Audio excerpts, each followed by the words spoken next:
Halo, selamat bergabung di tim ya. Saya tahu banget nih, hari-hari pertama di posisi baru tuh kadang bikin deg-degan. Apalagi kalau tiba-tiba Anda langsung disodori istilah birokrasi kayak GBS atau Gender Budget Statement. Tarik nafas panjang dulu. Anda nggak sendirian, dan Anda ada di tempat yang tepat. Di sesi penjelasan kali ini, anggap aja saya ini rekan senior Anda. Kita bakal duduk bareng, buka dokumen panduannya, dan bedah pelan-pelan pakai panduan visual ini. Jadi di akhir sesi nanti, Anda nggak cuma paham apa itu GBS, tapi saya yakin Anda bakal langsung siap bikin sendiri. Sekarang, kalau Anda lagi natap layar komputer dan ngebatin, aduh mulai dari mana nih semua? Tenang aja, pertanyaan itu valid banget kok. Kita semua pernah ada di posisi itu. Ngelihat tabel kosong yang harus diisi untuk urusan kesetaraan gender, kadang kerasa berat dan ya terlalu filosofis. Tapi, gimana kalau saya kasih tahu, Anda sebenarnya sama sekali nggak perlu mulai dari kertas kosong. Oke, mari kita bedah sama-sama. Ada satu rahasia besar nih yang pastinya bakal bikin Anda lega banget. Menyusun JBS itu, pada dasarnya cuma soal mindahin data yang udah ada. Pekerjaan beratnya itu udah beres di dokumen GAP, alias Gender Analysis Pathway. Tugas utama Anda di JBS cuma menerjemahkan apa yang ada di GAP tadi ke dalam bahasa anggaran. Betul, metode copy-paste terstruktur ini bakal jadi sahabat baik Anda. Mari kita lihat gimana caranya ngerjain ini lewat 9 langkah gampang yang udah dibagi ke dalam 3 fase sederhana. Kita mulai masuk ke fase 1 ya, konteks. Di fase ini, kita ngebahas langkah 1 untuk identitas program, langkah 2 untuk analisis situasi, dan langkah 3 untuk rencana tindak. Intinya, kita mau ngasih latar belakang yang kuat dulu sebelum ngomongin angka. Di langkah 1, tugas Anda benar-benar urusan administratif dan langsung pada intinya. Output yang diminta itu simple banget, cuma nama perangkat daerah, tahun anggaran berjalan, nama program, nama kegiatan, dan kode kegiatan. Semua info ini tinggal Anda ambil dari dokumen perencanaan dasar instansi. Tinggal salin, tempel, dan langkah 1 kelar. Gampang banget kan? Lanjut ke langkah 2, analisis situasi. Nah, di sini keajaiban copy paste mulai bekerja loh. Nggak usah pusing merangkai kata baru, buka aja dokumen GAP Anda, cari baris 2 yang isinya data pembuka wawasan. Salin aja data itu dan voila, kolom output Anda langsung terisi dengan kondisi laki-laki dan perempuan, kesenjangan yang ada, plus data pendukungnya. Data inilah yang jadi amunisi utama Anda buat membuktikan kenapa kegiatan ini butuh banget intervensi yang responsif gender. Langkah 3 ini menutup fase pertama kita. Tadi kan masalahnya udah kelihatan tuh di langkah 2. Nah sekarang, apa rencana tindaknya? Output yang dibutuhin di sini padat dan jelas. Sebutin aja nama kegiatan atau intervensi spesifiknya.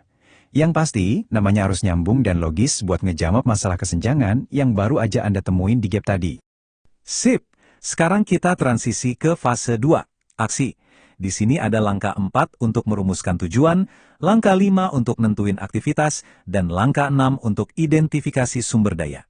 Kalau Anda mulai ngerasa tegang lagi, yuk tarik napas, karena di langkah 4 dan 5 ini, dokumen GAP bakal jadi penyelamat Anda lagi.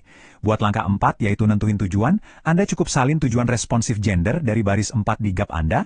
Hasilnya, Anda langsung punya tujuan yang fokus banget ke pengurangan kesenjangan gender. Sama halnya dengan langkah 5 pas nentuin aktivitas. Lilik aja baris 5 di GAP soal rencana aksi, terus salin jadi aktivitas pendukung di GBS Anda. Sesederhana itu kok. Nah, di langkah 6 ini kita butuh sedikit lebih teliti. Ibaratnya nih kita lagi bikin daftar belanja buat acara gede. Apa aja yang dibutuhin supaya aktivitas di langkah 5 tadi bisa jalan? Output Anda di sini adalah daftar lengkap yang isinya kebutuhan SDM, estimasi anggaran kasarnya, perangkat keras, dan sarana relevan lainnya. Ingat ya, belum perlu nulis nominal uangnya secara detail di sini. Kita cuma mendaftar jenis-jenis kebutuhannya aja. Mari kita lanjut dan lihat gimana semua ini nyambung di fase terakhir. Kita masuk ke fase 3, hasil dan anggaran.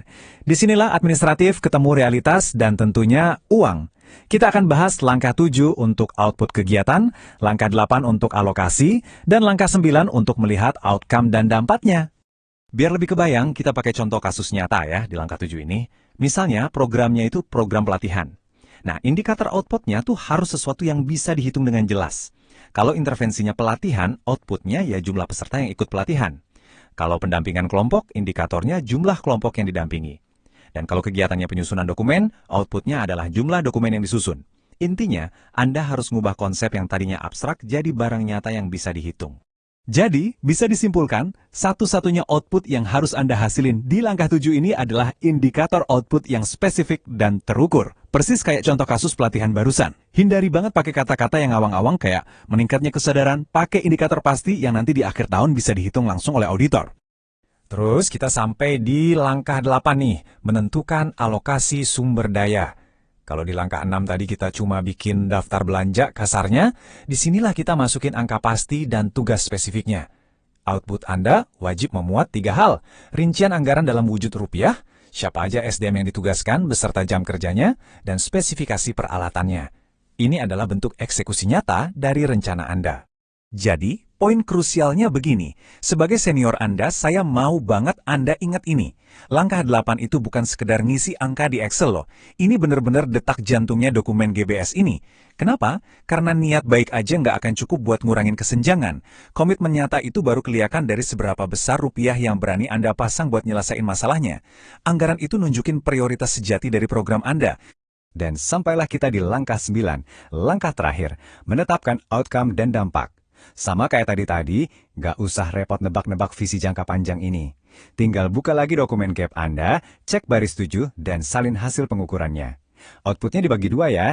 Outcome, yaitu perubahan langsung yang dirasain kelompok sasaran pas acaranya kelar, dan dampak, yaitu perubahan jangka panjang di masyarakat yang kita harapkan. Ini benar-benar mengunci visi besar dari semua kerja detail yang baru aja Anda selesaikan. Membangun anggaran dengan dampak nyata. Nah, 9 langkahnya udah selesai nih, sekarang kita lihat gambaran besarnya. Bikin GBS itu bukan sekedar kewajiban centang-centang birokrasi loh. Dengan disiplin ngikutin 9 langkah tadi, Anda itu sebenarnya lagi ngebangun fondasi kesetaraan langsung di jantung keuangannya pemerintah. Setiap nominal rupiah yang Anda tulis punya kekuatan buat ngebuka akses bagi mereka yang selama ini terpinggirkan. Jadi, pas Anda balik ke meja kerja nanti, coba tanyakan ini pada diri sendiri. Setelah tahu panduannya, gimana rancangan GBS pertama Anda ini bakal ngubah kehidupan masyarakat nyata di luar sana. Selamat bekerja, dan mari kita buat anggaran yang benar-benar berdampak.